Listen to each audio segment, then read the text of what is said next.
Hello, NaNoWriMo. I am Grant Faulkner, Executive Director of NaNoWriMo, and thank you so much for joining us on this kickoff webcast for what we're calling Time Hunt Week. We've never done this before, but one of the reasons we're doing it is that so often when we talk about nano prep and how to get ready to succeed, we're talking about things like whether you should plot or pants or plants, or what goes into world building or dialogue or suspense, or how to plot your novel or write setting. I'm repeating myself already, but I think like one of the most crucial ingredients for success during NaNoWriMo is to figure out time strategy, actually, to think about how long it will take you to write 1,677 words a day.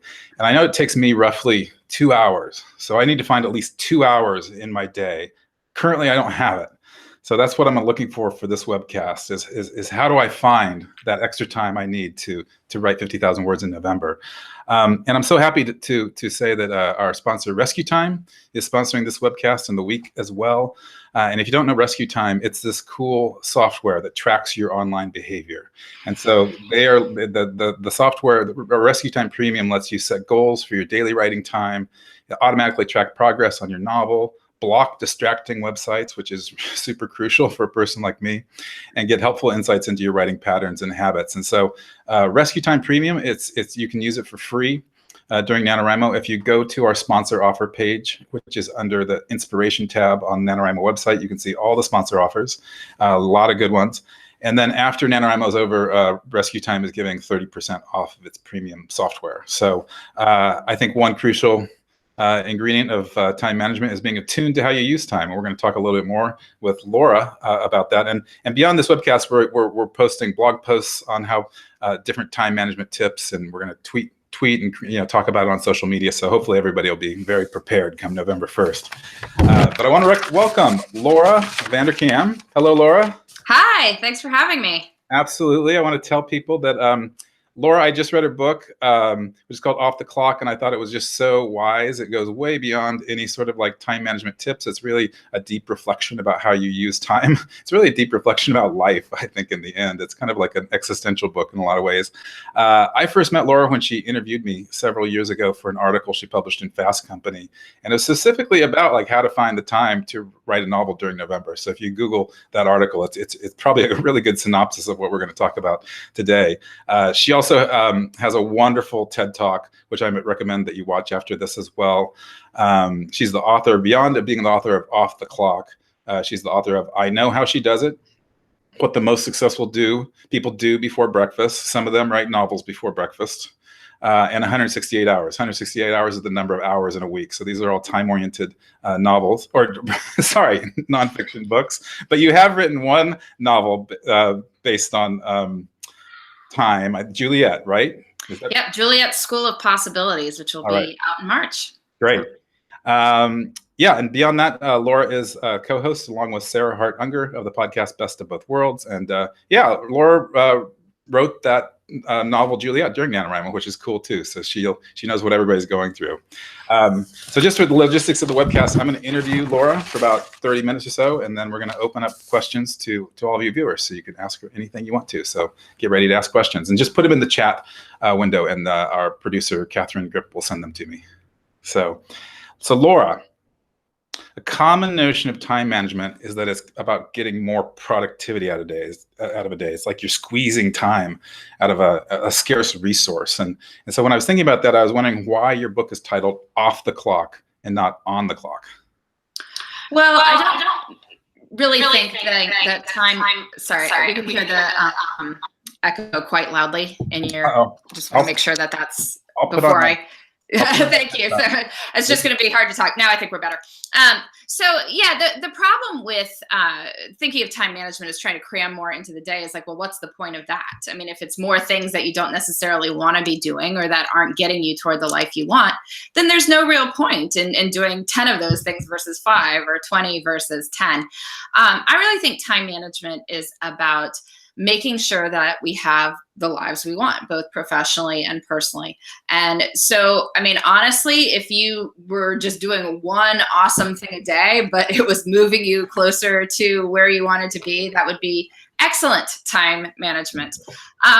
So yeah, I mean, it's really more about having this sense of I do have time for the things that are important to me than, a lot of the tips you see out there, like you're going to somehow build some fantastic life with these time hacks, like clean the shower while you're in it, or, type K instead of OK in your emails, right? These things are not actually going to save you a whole lot of time. Well, I talk to, I don't know, hundreds, maybe thousands of people a year, and I'm always encouraging people to sign up for NaNoWriMo and write their novel. And the number one excuse or reason they can't do it, I hear, is I don't have enough time. And so I always try to, I seriously sit down with them and talk to them and try to help them realize that I think they do have enough time. But do you agree like this is a pretty big endeavor to write 50,000 words in a month? Do you think that most people can find those pockets of time, whether they type K instead of OK, or more than that to open up time? Yes, yeah? I absolutely do think people can find a time. The first thing I would say, anytime you say I don't have time, what you're really saying is it's not a priority. And there may be very good reasons something isn't a priority. Like there are a million reasons, like it might not be your top priority to write a novel, that, whether in November or someplace else in your life. Like maybe you have a new baby, or you just started a new job, or suddenly you have a much longer commute and you need to figure out your whole schedule. I mean, there's a million reasons it might not be a priority right now. If it is a priority for you, on the other hand, then yes, you can find time. I mean, if you just look at statistics of how people spend the time, I mean, even the average American with a full-time job still manages to watch 2 hours of TV per day. So if you are a normal person watching 2 hours of TV a day, well, there's your 2 hours for your 1,667 words right there. Now, granted, the time when most people are watching TV is not when they have the energy to write a novel, but that you can be creative about scheduling. Instead of watching TV at night, just go to bed, and then you can wake up earlier, and then you can use those 2 hours in the morning to write your novel, for instance. Or you could do it in little bits and pieces here and there. I don't know how many people have iPhones, and the new software update that they just put us all through. There's now this automatic program that tracks like your usage of your screen time, and let's just say for most of us, it adds up. It adds up fast. And so maybe you could look at those little bits of time. You're spending 5 minutes through the day on Instagram here, on Twitter there, on Facebook here, like rereading your email for unknown reasons because there's nothing new in there. Instead of using those little bits of time for those things, just type 100 words in the novel, right? Like just 3 sentences, have it somewhere near you so you can go write your 3 sentences, and then your phone call starts. Great. I got it in those 5 minutes before my phone call starts. Or you're waiting for the carpool to bring your kids home for soccer practice. Well, rather than scrolling around on Instagram while you're waiting for this, just have your novel handy and start typing, and chances are you'll get through some chunk of those 1,667 words. I mean, it really does add up. If you do 100 words 16 times a day, you're pretty much there. I love that. As a busy working parent, I always say I try when I'm at my best, I'm writing in the nooks and crannies of the day. And those nooks and crannies of time are often the only periods of time that are available to me, unless I do wake up super early. So I think that's great advice. On the topic of waking up early, though, I love that you say not only cutting out the 2 hours of TV, but making if you can't write at night to go to bed earlier. And the reason I love that is I once traveled to the Midwest. I'm on the West Coast, and it put me on a whole different time schedule. And I maintained that on the West Coast nice. For weeks, maybe a couple of months. It was a running joke in my family that I was still on Midwestern time. So, but I wrote a lot during that period. Yeah, no, it really can be a great time for getting things done. For a lot of people who have, in the office type jobs, families, that's the time you're going to have. You can hope it'll be at the end of the day with whatever time you have left over. But I mean, there may not be that much time left over. If there is, your energy may be on like a 2 on a 10 scale. So you want to write at the time that you can write. And I'm not saying you won't at night. I mean, there are people who do. And I think the story is that Toni Morrison wrote The Bluest Eye in like 15 minutes at night after her kids went to bed or something. But most of us aren't Toni Morrison, so I'm glad it worked for her. But thanks for mentioning that, because I was just thinking about that and thinking that people should know that, because I think we sometimes underestimate how little tiny chunks of time like add up to something big. They just do. What you were saying. And Toni Morrison's is such an inspiring story because she was a single working mom, and she only had 15 minutes after she got her kids to bed and everything. And those were not her most creatively excellent periods of time to write, but she did it, and it all added up. And I think that that's a lesson for NaNoWriMo too. I mean, she wasn't writing 50,000 words in a month, but per what you were saying earlier, is just find more of those 15-minute chunks, or maybe create an hour here and there. So. Yeah. That's great.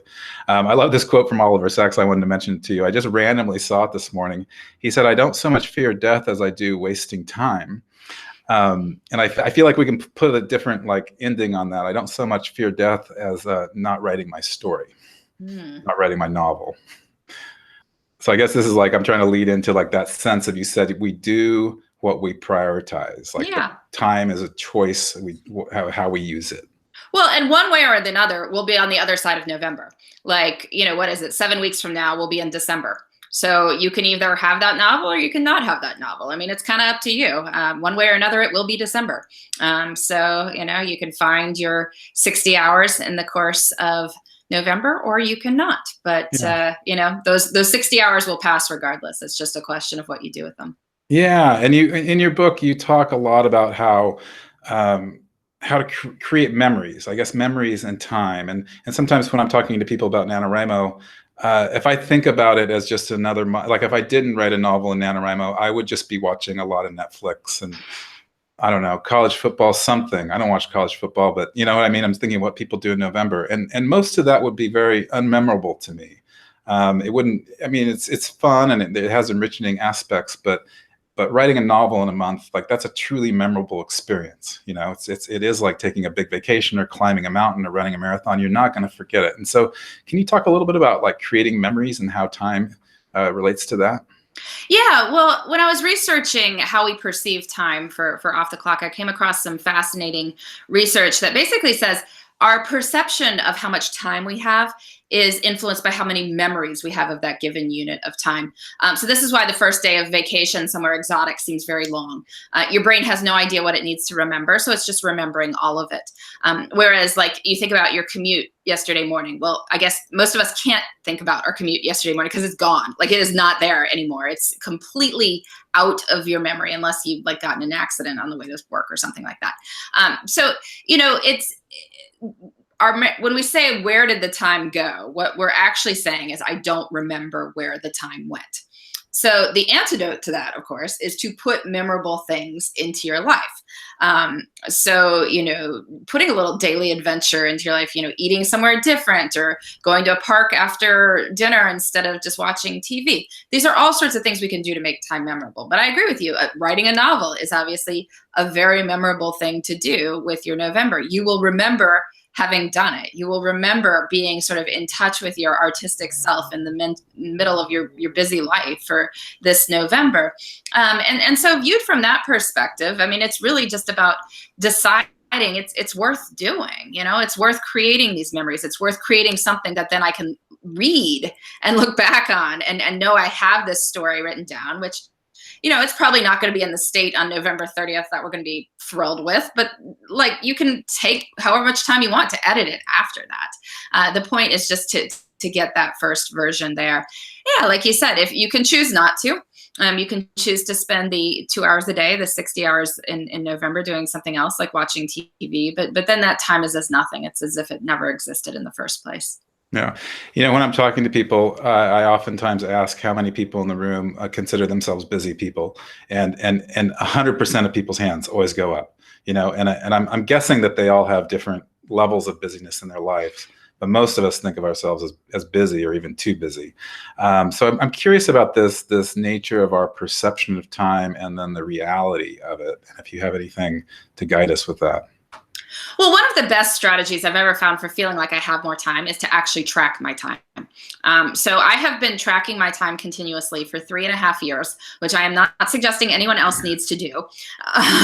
Talk about something that I'm asking people to write a novel in November and then track their time for 3 years. No, just try tracking your time for a week. You've got 2 weeks before NaNoWriMo starts. So try tracking your time, this week or next week, and just write down where it's going. You can use a spreadsheet, which is what I do. It's got the days of the week across the top, half-hour blocks across the left, going from 5 a.m. to 5 a.m. I'm trying to help you visualize it here. But just, write down what you're doing. And when you do this, you start to see that there is time. Like we have these stories we tell ourselves. I mean, one is that like, oh, I have a full-time job, so I have no time for anything else. Well, there's 168 hours in a week. If you are working 40 hours, so that is a full-time job, you are sleeping 8 hours a night, so that is 56 hours per week. There are 72 hours for other things. That is almost twice as much time as you're working in a full-time job. It's clearly not the full of our time. And yet because of this wording, we start to think of it. It's really all about these stories we tell ourselves. I think if we walk around with the story that I'm so busy, I have no time for anything, then you look for evidence to support it. And certainly in any life, you can find, say, like 3 bits of evidence in the course of a day or two that you're very busy. Like, ooh, this thing happened, this thing happened, this thing happened. Therefore, I'm busy. Okay, fine. But why don't you walk around with a different story? I have time for what's important to me. And then you could probably find 3 points of evidence supporting that as well. It's really about what we choose to see. Yeah, I think that's really interesting. And per your time tracking, I'm very interested in that. Way back when Chris Baty, the founder of NaNoWriMo, wrote No Plot, No Problem, he wrote a whole chapter on finding your foregoable with the time finder. And he did something similar to you. He didn't say a spreadsheet, but he just said, keep track of your time in half-hour increments and what you do with that time. So for instance, from 8 to 8:30, he showered, brushed teeth, got dressed, laid back down in bed, reluctantly got back up again. Yeah, exactly. So he said, and then after that, he said to underline everything that's required in your life, like going to work perhaps, or sleeping, and then go through your list and underline what's highly desired, and then go through your list and what's foregoable, what you can give up, which usually might be like social media or Netflix or something else perhaps. And then you will, hopefully find that 2 hours. So yeah, I think that's interesting, the time tracking. Yeah, no. And for most people, it's going to be morning is probably going to be a chunk of it. It may not be 2 hours in the morning, but it may be 1 hour in the morning. And then the other hour you find in those nooks and crannies, as you were talking about. And it's about, setting yourself up to succeed as well, too. I mean, it's about talking with your family members, saying like, I'm going to need 2 hours on Saturday. I'm going to need 2 hours on Sunday, or whatever it is you choose to do. And making those arrangements, saying, okay, and then I will take the kids for 2 hours so you can go do what you want to do, go out with friends, go to the gym or whatever. If your partner is not also doing NaNoWriMo. So yeah, it's, you want to figure out where the time might be, and then think about the logistics that will set yourself up for success. Yeah, it's interesting. I've heard this phrase several times in my life. If you want to get something done, ask a busy person to do it. Do you think that busy people somehow have a different perception of time that allows them to fit in more? I mean, I think that when people have a lot of demands on their time, in the nature of being unable to do everything, you start to be more judicious about knowing what you can take on. And so when you do say yes to something, it's because you can do it. If you can't, then you'll say no to it. So I think it's more that a person who's using their time well, I don't know if I want to use the word busy just because I don't like that, but somebody with a very full, successful life, let's say, when you ask them to take something on, they are evaluating, like, how much time is this going to take? And they have a good sense of time perception, right? So they know how long this thing you're asking will take. They know what time is available. So they know if it can fit in and what will have to go or what could stay for them to do it. So if they say yes, they've already thought through all that. And because they've thought through all that, they will do it. Whereas a person who doesn't have that, they can't, they don't know. I think that's really interesting because I was about to say, like, after all the time tracking that you do, I mean, I have a pretty good sense of how long I spend on social media every day. Yet I have a hard time saying no to it, So while I'm attuned to how I spend my time, it's not like I'm exactly opening it up in the ways I would like to. And so it's like that difference between self-knowledge and execution. But you're saying it's just a matter of saying no.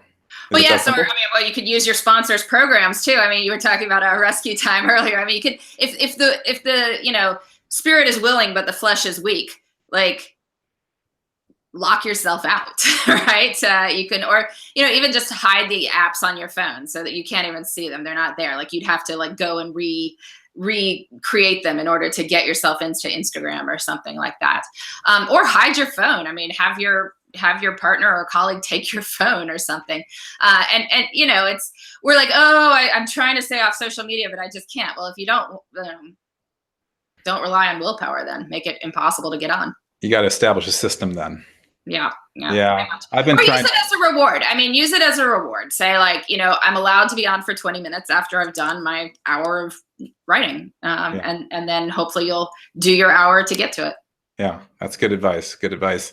Do you think, I'm very curious also about constraints, like we were talking about writing in the nooks and crannies of time. I read this great story about how Ray Bradbury, when he first became a writer, he had to go on his lunch break, and he would, I mean, this is back in the 50s, so he would rent a typewriter at the UCLA library, and it would give him only a half an hour. And so, he wanted to get his money's worth for that typewriter, and so he wrote the whole half hour as much as he could. How do constraints, do they work for us or against us creatively? I think they can work for us. I mean, in the same way that the constraint of NaNoWriMo works for you. I mean, you're writing a novel in 30 days. You're not saying, oh, I want to write my novel at some point. You're saying in these 30 days. Because one of the things that the constraints do is they force us to just get going. Like Ray Bradbury did not have time to sit there and be like, oh, am I feeling inspired at the moment? How do I feel about writing today? Is this a good writing day? Is it not a good writing day? He's like, no, I want my 30 minutes. Same thing if you're like a parent of small children, you're home with small children. If you're paying for that babysitter, you're going to write, right? Like, because you want to get your money's worth out of the experience. So I think, constraints can be helpful for getting started. I think, once you've written your draft, once you've gotten it going, I think there's something to be said for editing slow. I like the phrase write fast, edit slow. So just get your novel out there in November, but then give yourself a lot of space to work on it afterwards. If you can carve out a lengthy bit of time for making it better, for really dwelling in it for a while, that's great at that point. But I think, the constraints are good for getting over the perfectionism, because perfectionism is really just about not starting. And that's silly, because I mean, done is always better than perfect. Yeah, it's true. I mean, there are times to be slow with your writing, and there are times to be fast, and there are times to find those pockets of times where you can jumpstart projects. Like I know people who, during NaNoWriMo, they'll go away for a long weekend, 3 or 4 days, and just write like crazy for those 3 or 4 days, just to kind of get ahead of their word count or give themselves some cushion. Yeah. So yeah. If you can do that, that's great. I was going to read this quote from Hugh Howey, who's one of a best-selling NaNoWriMo writer. This goes back to the nooks and crannies of time, so I guess I'm just like beating that theme to death in a way, but I find it a very inspirational quote, because he wrote Wool during NaNoWriMo, and then he went on this crazy big worldwide tour.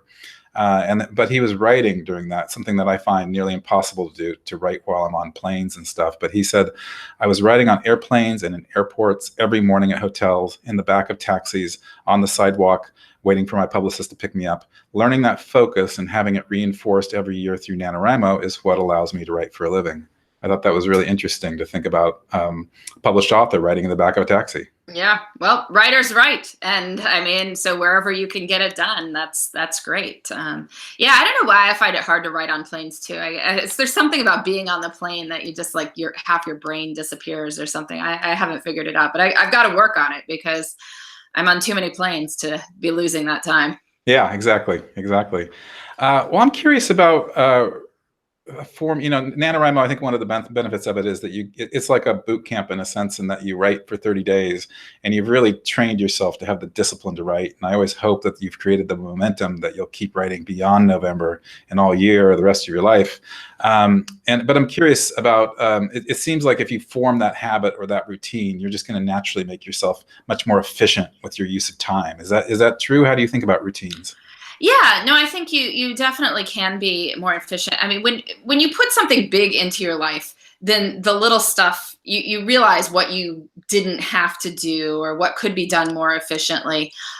It's always, I always tell people, like, if you think you have no time in your life, like try starting some, binge-worthy TV series, or read a book like, Harry Potter, or, what are the Hunger Games or something, a real page turner, because you start magically finding more time to read these things or to watch this show. And so note when that's happening, because what you're shoving out in order to put this time in, it's not what you absolutely have to do, because, you're probably still going to feed yourself and your children, like you hope, but everything else, a lot of it turns out to be, well, if I have time, I'll do this. But if that time is taken away from you, then you don't. I in my speeches, you mentioned my TED Talk. In it, I tell the story of a lady who's was tracking her time for me, and her her water heater burst. She's got water all over her basement in the course of her tracking her time. And so I see all that she has to do to deal with this emergency on her time log, and it takes 7 hours of her week, which, is like finding an extra hour in the day. Like she found an extra hour in the day, but of course she didn't realize that there's something else disappeared. But whatever that something else was, it wasn't as important as there being water all over her basement. And so you kind of just decide to treat the novel writing as the equivalent of the water in your basement. And everything else will sort of magically almost take less time. I know when I'm really into writing something and I'm so excited about it, I spend a lot less time in email. Like, I don't get back to people as quickly. Like I don't hem and haw over what my response is going to be. I just get it done, and then like only check it, twice a day or something, because I'm so excited about what I'm writing. That's fascinating. I always say that people on their deathbed, so few people say, I wish I would have kept a cleaner house.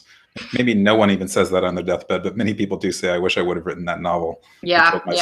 So I wish I'd responded to all my emails quicker. Probably not. Exactly. I wish I'd had inbox 0 every day. Yeah, it's not going to say that on the tombstone. So there you go. So it's all about creating those precious memories and making those crucial choices.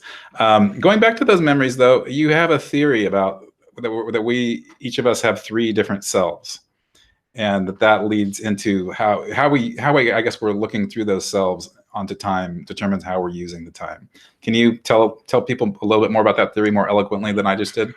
Yeah, no, it's expanding on some stuff that's been written by Daniel Kahneman and other people in terms of how we think about ourselves. So I think there's 3 selves. There's the anticipating self, which is looking forward to the future. You're sort of talking about these things in your mind. If you are paying attention to what's going on in your mind, you're often talking about what future you will be doing, right? You have these visions of future you. There's the experiencing self, which is what you're doing in the here and now. And there's the remembering self, which is thinking back to stuff on your past, your memories you have of life, things that happened before, recalling that. So the issue is that our 3 selves are often at odds. Like for writing a novel, like our anticipating self thinks, oh, it'll be kind of fun. Like I would love to be, a writer focused on this stuff and spending my time writing. This sounds really exciting. I want to do this. Your remembering self is going to be very happy that you wrote the novel. Like it's going to be very excited. Like, look at me, I did this. This is awesome. And I have this great memory of writing the novel. The experiencing self is the one who has to actually put her butt in the chair and do it. And of course, she kind of resents this division of labor here. She doesn't want to be the one who's like doing all the work when the other selves are the ones who get to have the fun with it. So that's why we kind of throw a tantrum. Like there was a great quote I found from a philosopher who said, we pamper the present like a spoiled child. So we're kind of giving into our current selves whims to be like, you don't have time for that now. You're tired. Like, go do something else. Oh, let's see what she posted on Facebook. This is what your experiencing self wants to do. So when you find yourself doing that, I think you need to remember that the experiencing self is only one actor in what is actually, trying to do a monologue in what is actually a 3-actor play. And so make sure that you are at least listening to the other voices and giving them some weight in your decision. Say, well, yes, my experiencing self does not want to sit her butt in the chair and write 1,600 words, but my remembering self is going to be so happy I did this. And, we're going to be at that time of the remembering self eventually. It is going to be December 1. It will be December 1. So, that remembering self will turn into our experiencing self. Exactly. Yeah, I've heard of NaNoWriMo participants who write a letter to their future self, essentially. Mm-hmm. And the letter will be about this gift of the novel that they wrote during November. So they're kind of enacting that future self or bringing that future self into the present, I guess. Yeah, that's good. Yeah. So anything you can bring yourself closer to your future self can help make that decision a little bit easier. Yeah. You don't want to punish your future self.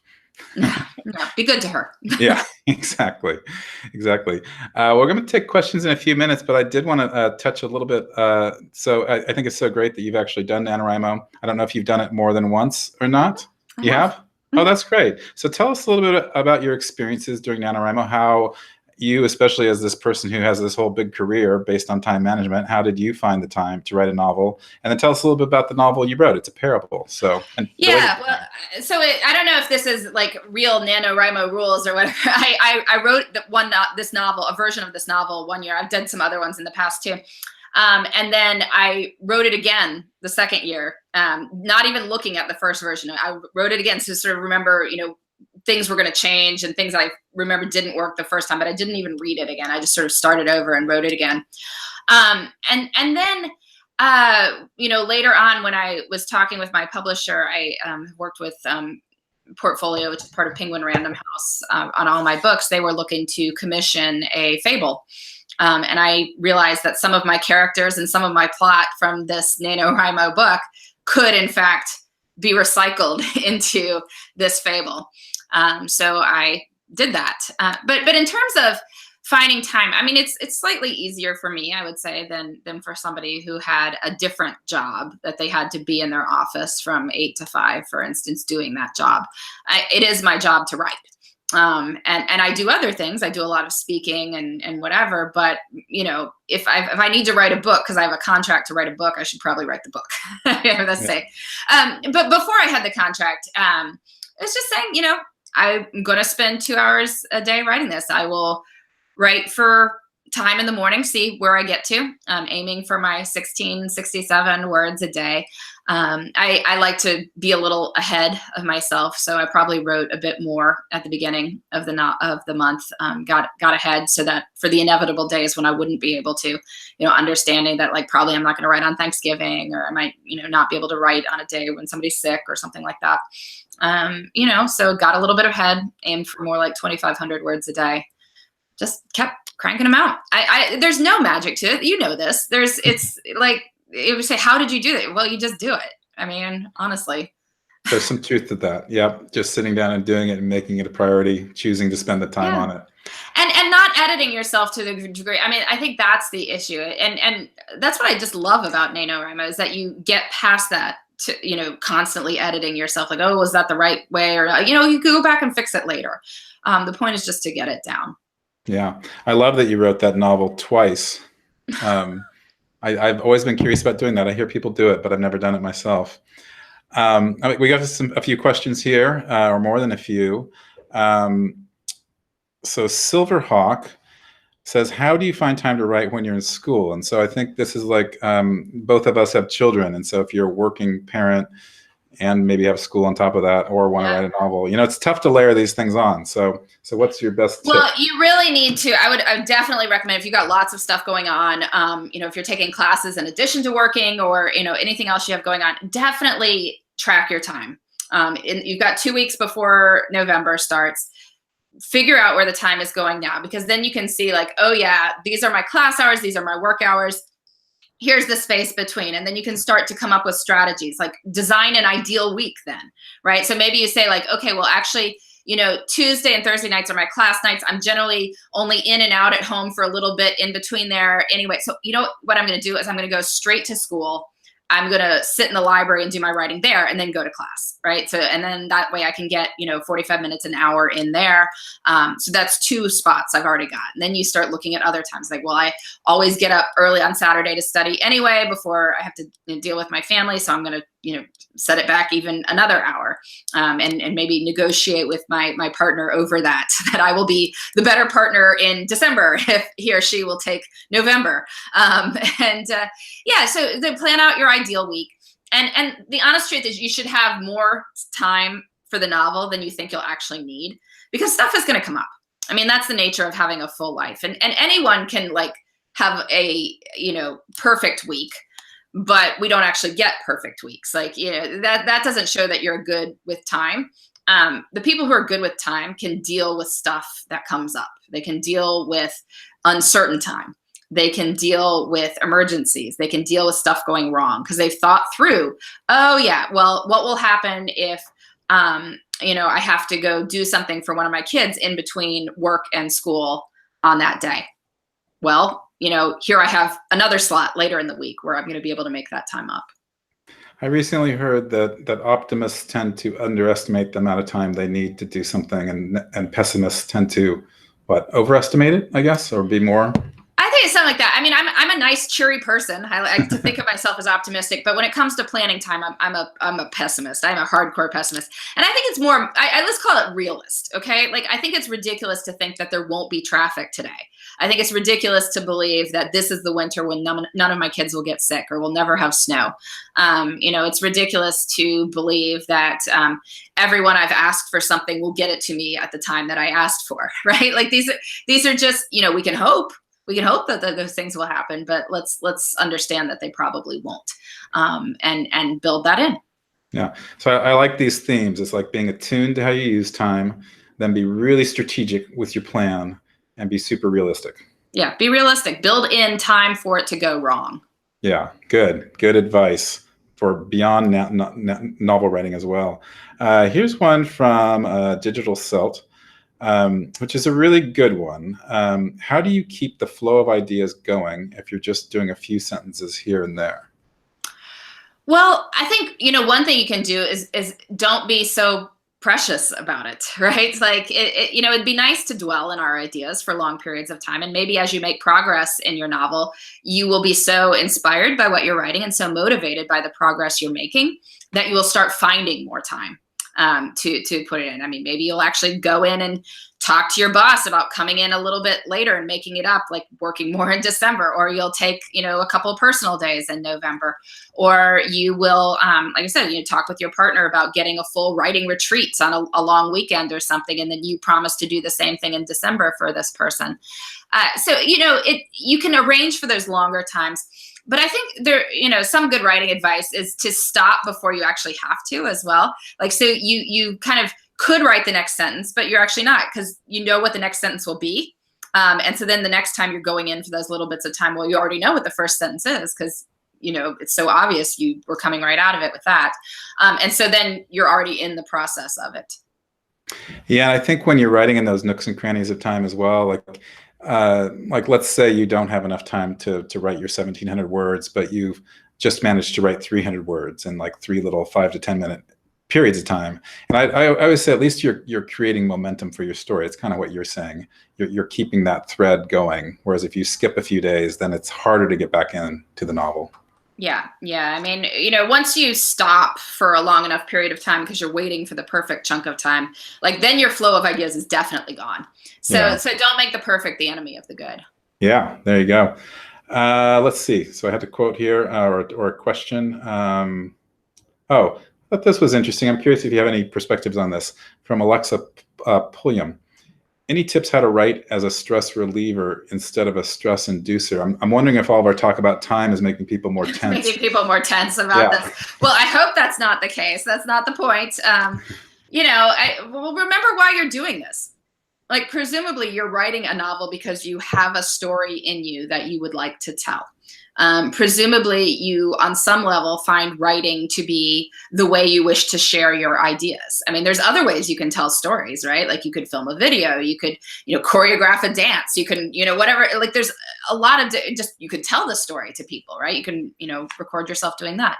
So if you're choosing to use the written word, it's probably because you're drawn to the written word as a medium. It's probably something you more like on the margin than don't.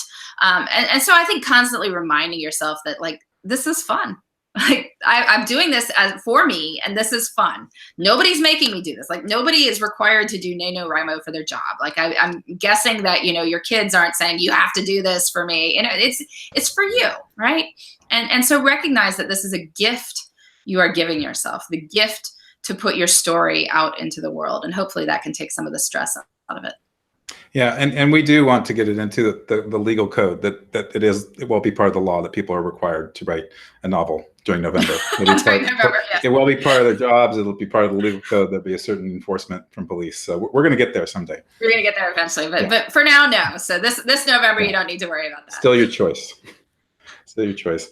Let's see. Here's another question that might be related to time. Michael Kubika asks, how do I reset my writing when my mind starts to wander?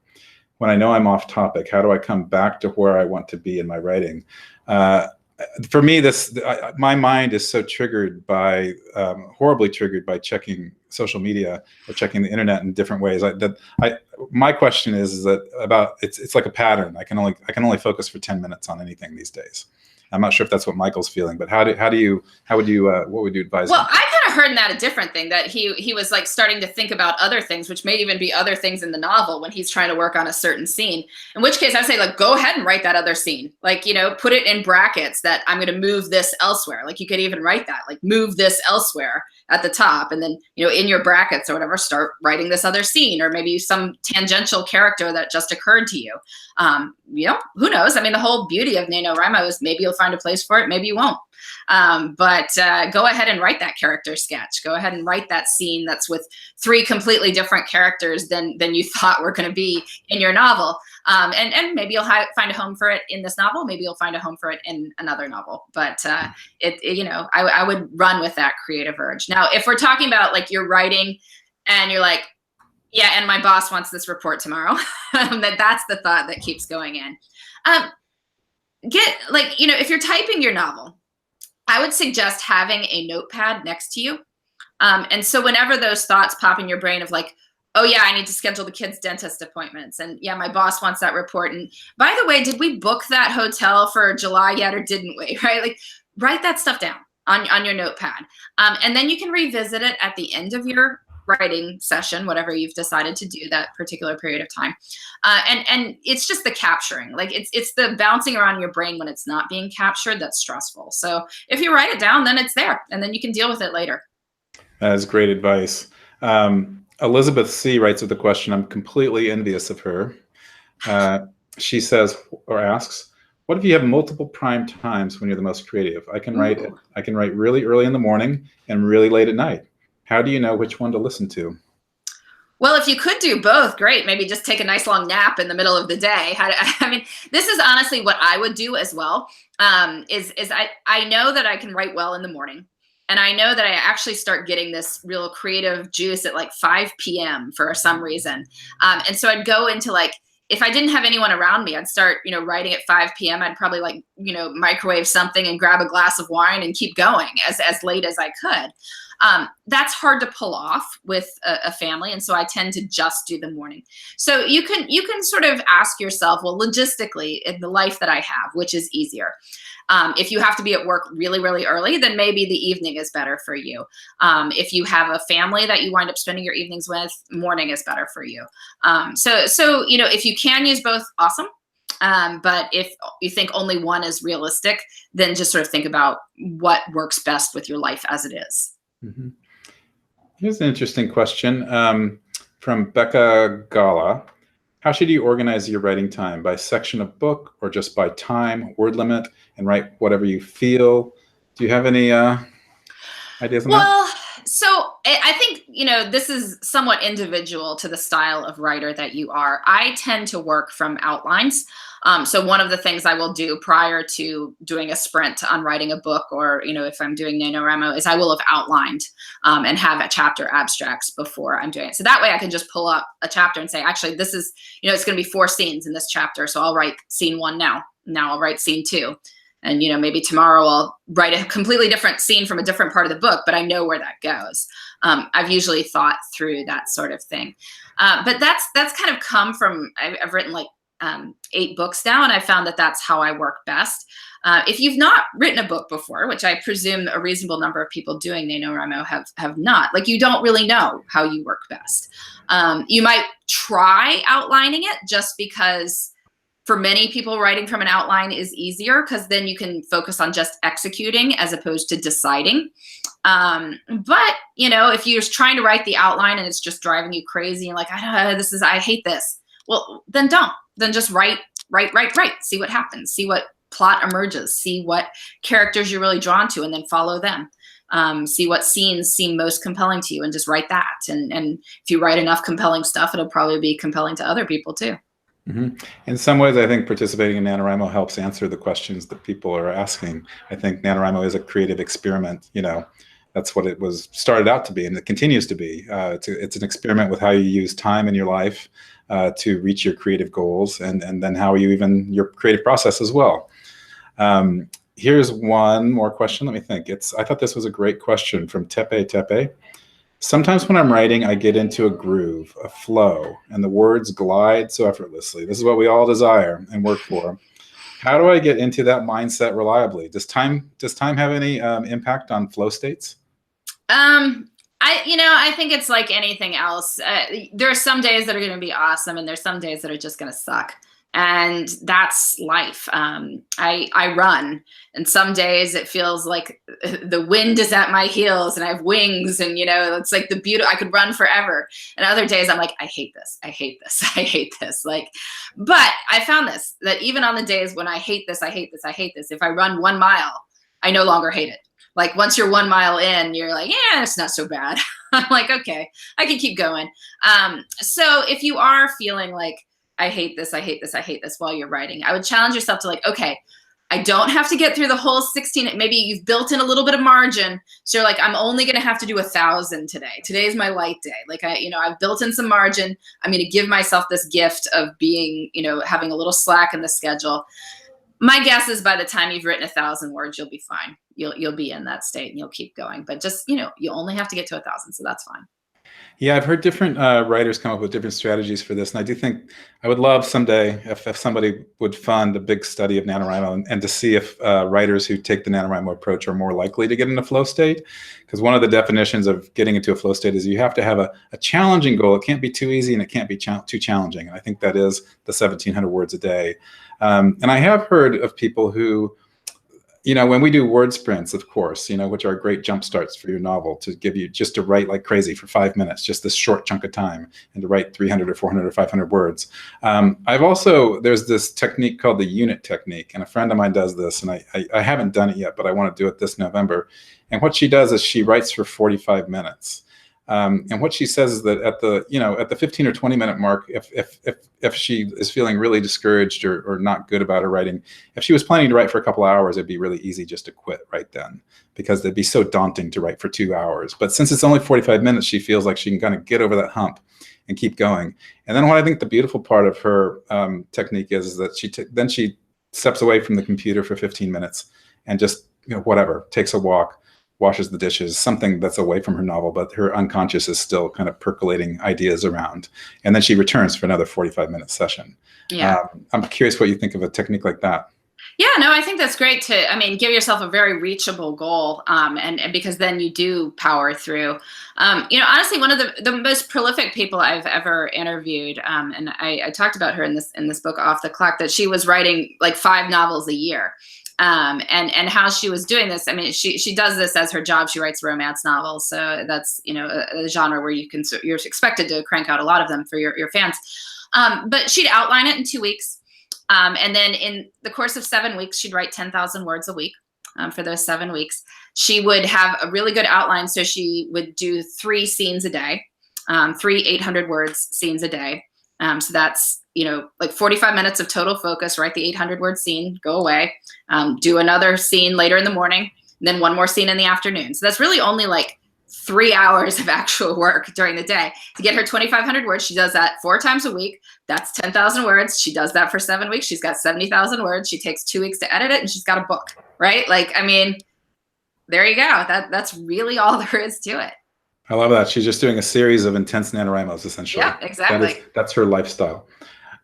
This next question, I bet you don't get this question often, but I think it's really relevant. Camille Myrick asks, how do you manage time when you have too much of it? I'm a full-time writer, and I find it hard to discipline myself when I can say I have plenty of time later. Yeah, no, I think this is something that people do struggle with, or, people who I've actually had a surprising number of notes from people who are like newly retired. And they're like, well, I have all this time, but I don't know what to do with it. And like, I don't want to waste it. But like, I also, I'm not sure how the constraints were allowing me to be productive before. What do I do? And I think it's, recognizing that the same rules of small steps do add up. It is still key. That career novelist I was just discussing, she writes 2,500 words a day, and that's really only, 3 800 word scenes, 3 spurts of writing. So, find that time. So you might try breaking it down like that, setting yourself, well, I'm going to write 2 800 word things today. And when I'm done with that, I'm done. Like I can go do whatever I want. Like I've done my production for today. My job is to write. I don't have to fill time just to fill time. You know, obviously there's more to being a full-time writer than just writing. Alas, you know, you have to do the promotion and all this stuff, but you could just say, okay, I'm going to do 2 800-word things, and then I'm going to spend like an hour on an admin and promotion and stuff. And I'm good. I'm good, you know? And these little bits do add up. So it's not about trying to move heaven and earth on day one. It's about moving a tiny like shovel full of earth. And if you just keep doing that enough days, like you will have done the moving, but you will have actually done it, as opposed to getting discouraged and stopping. Yeah, that's great. I'm curious, this is a somewhat related question. I once heard our founder, Chris Baty, he was asked about procrastination, and he made the point that procrastination can be a good thing, that you're whatever, the thing you fear, the thing you're not doing, procrastination, you're somehow like your mind is thinking about it, even though still not doing it. And then you can like, if you procrastinate just long enough, I guess this is what happens to like a lot of reporters, for instance, that have a deadline, then you just kind of do this massive burst. How do you feel about that use of time? I don't know. I mean, I'm not into procrastination myself, just because I think it's, you know, we're almost always better off doing a little bit and then doing a little bit more and then building in a buffer before we're actually, you know, have to have this thing done. Very, very few people actually legitimately do their best, great work when on intense pressure. People think they do because it feels kind of good and exciting, but not that many people actually do. Like if they compare the quality of their work when they actually think about it and build in time to come back to it, and you know, that's when the pondering can occur, when you actually have something and then you're pondering how to make it better, as opposed to pondering before you actually get something and then don't have any time to make it better. So I think, you know, and oftentimes when people are procrastinating, it's because, you know, they're afraid of doing their best and then it's still not being great. But nothing is ever perfect, right? Like you know, and again, it's the done is better than perfect. And I think procrastination means we might end our life with our great stories still inside of us. You wouldn't want to do that. That's true. Procrastinators are those people who say, I want to write a novel someday, and someday so often doesn't happen. Doesn't happen. Yeah. One more question here from Jamie Webster. What do you do when you lose interest in your ideas, but you haven't finished writing yet? I get burned out if I think too much about an idea before writing it down. That's another interesting use of time where you've I don't know, I guess you've almost exhausted the idea by thinking it, right? That it loses its urgency. Well, maybe. I mean, so again, the thing with NaNoWriMo, I mean, just write something else then. You know, you're not submitting this anywhere on December 1 to be fully evaluated as a whole, you know, classic novel that people are going to be reading in schools or something. You know, so if you're bored with one idea, introduce another character, or have something, you know, some existential crisis happen, or like in comes a plague or a meteor, or, you know, 2 characters that hated each other start having an affair. It just throw something random in there and see where it leads, and you might be surprised. Yeah, good. I'm curious, since you mentioned you have 4 children, and I have 2 children. I'm totally wiped out. I cannot handle anything more. You know, and I'm curious how having children and being a super productive person, how did children change your sense of time? Well, I mean, if you really, they can slow time down in some ways. I mean, the emotional intensity of raising children can certainly seem to slow time down. But, you know, I think it's largely made me better about my time because I have to be more accountable for it. And so, you know, I'm not saying like, oh, well, when the muse strikes me, I will write. I write when I have childcare. I mean, that is basically how it works. And so I think that creativity comes from just repeatedly doing, and you get better at something the more you do it. And so, you know, rather than hoping that the perfect time will come, I make use of the time I have. And I think that winds up being a better choice. What I find interesting about having children in a life that I feel like it's getting busier, at least I don't know if that's true, my perceptions might be wrong, but I do find it interesting how things are just kind of slowly whittled out of my life, almost without me noticing them. Mm-hmm. And you would say that that's because of how I'm choosing to use my time, which is true. But I also find it very interesting. And so I'm kind of curious, like if when you were doing your time tracking, or when you were studying other people's time tracking, like what sort of surprises, what sort of epiphanies did you have, or that you didn't think would be happening to you? Well, I mean, it is, you probably watched less TV. I mean, this is honestly one of the, I did a time diary study looking at women with big careers who were also raising children. And I had them track their time for a week. So people with really big jobs, demanding jobs. And I find that these women watched on average 4.5 hours of TV per week. Now, the average American watches more like 20. So there you go. There's 15 hours, 2 hours a day to play around with. For, in these cases, they were probably splitting it, an hour extra to work more than the average person, spending time with kids. They had, young kids, so they were dealing with them. And so that's where the time went, which, is a choice. But, I think for most people, we would rather have a big, meaningful career and a family than extra time to watch TV. At least that's my take on it, and maybe not everyone. Yeah, so that is often, honestly, just what the trade-off is. So we do all this tracking to realize we watch too much TV. Watch too much TV, or screen time in general. I mean, for some people, it's more, being on this thing, but whatever it is. Yeah. You mentioned earlier some of the silliest time management tips that you've heard, and these aren't silly. Like I've read them in the NaNoWriMo forums, where people will do things like cook dinner, or cook a lot of dinners and then freeze it, so that they won't have to come home and prepare dinner for an hour, things like that. I'm curious if you, one, I think it's great hearing some of the silliest time management tips you've heard, but what are some of the other kind of helpful, more useful? Yeah. Well, go to bed earlier and wake up earlier is honestly one of the best ones for most people. Check email less frequently and use some of those checking times that you would be pulling out your phone to write. Have your novel with you. Get in the habit of having your laptop, or if you're, maybe even just having longhand, a paper. So like you find yourself without your laptop, you've got paper, you can write it down, you'll transfer it later. But have it, so you can grab it and do it, and make use of that time. I mean, there's certainly something to be said for planning meals ahead, but it also, I think one of the best things you can do is to get the support team in your life. That there's various people that I'm guessing you have done things for in the past, or plan to do things for in the future. And if you have a big goal like this, maybe they can help you out for the month of November. So maybe it's that, you will do more of the carpool in December, and your neighbor will do more of it in November, or your partner will take on cooking duties, and you will use that time to write, and you will pay back that favor in December.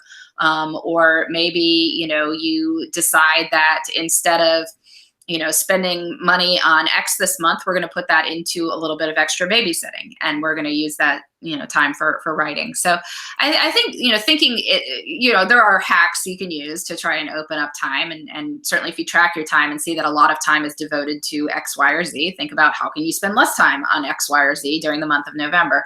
But I think asking for help from the people around you in pursuit of this big goal, it does two things. I mean, one is often people are willing to help you. It tightens the relationship when you're doing favors for each other. But then they also become invested in your project. And then you've got a cheering section. They're like, yeah, here I am doing the carpool again. And by the way, did you do your 1,600 words a day? Because they want to know. And the more people you have checking in on you, the sort of worse you'll feel about saying, no, I didn't. So you'll stick with it. I love that as accountability technique. I've always read that, if you want to give up something, like if you want to quit smoking, the best way to do that is to actually announce it to the world. But this is even going further. This is saying, I want to write a novel, and you're not just putting on social media. You have people actually investing in that novel. So you're just deeply letting them down if you fritter away that month. Exactly. Yeah. Well, cool. Well, we've got about 2 minutes here, so I just wanted to wrap up with any final tip for our thousands of writers who are getting ready to write their novels. What would you say to do? It's mid-month October. We've got roughly 2 weeks before NaNoWriMo starts. Well, I mean, so what I would do, some people won't do this, but do try tracking your time. I think I have a broken record on this, but try tracking your time one of these weeks before November starts. So you just have a good picture of what time is available in your life, what time is not available, what's sort of the low-hanging fruit, time that's spent on things you don't care about, that could be redeployed to something more meaningful. So I do that. Me being a outliner, I think getting some, plot notes down so I have a rough chapter outline will help me hit the ground running. I don't know if that will for everyone, but I certainly find that useful. And then asking for help for the people in your life. So I think if you do those 3 things, you massively increase the chances that come December 1st, you have a 50,000 word novel that you can choose to do what you wish with. That's great advice. And I'm just curious, since you're a time management expert and obviously think a lot about this, do you ever waste time, or is it like just 100% efficiency? Sure. No, I waste time all the time. Everybody wastes time. Like it's not about, don't waste any time. It's just are you aware of it? And if you see too much of that, then you can say, well, is this really how I wish to be spending my time? And sometimes it is, but if it isn't, then you can make changes. Great, thank you so much, Laura. I'm going to end with a quote. I loved your gardener metaphor throughout the book, Off the Clock. And just here's a closing quote: "A gardener must know his plot. He must think about what he wants it to look like. Then is the daily cultivation that leads to beauty in a landscape and a life too." So a daily cultivation of time leads to that beautiful novel. Exactly. Yeah.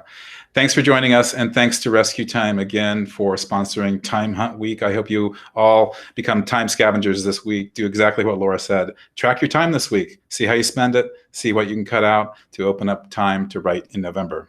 Thank you so much, everyone. Bye-bye, Laura. Thanks again. Bye. Thank you. Okay.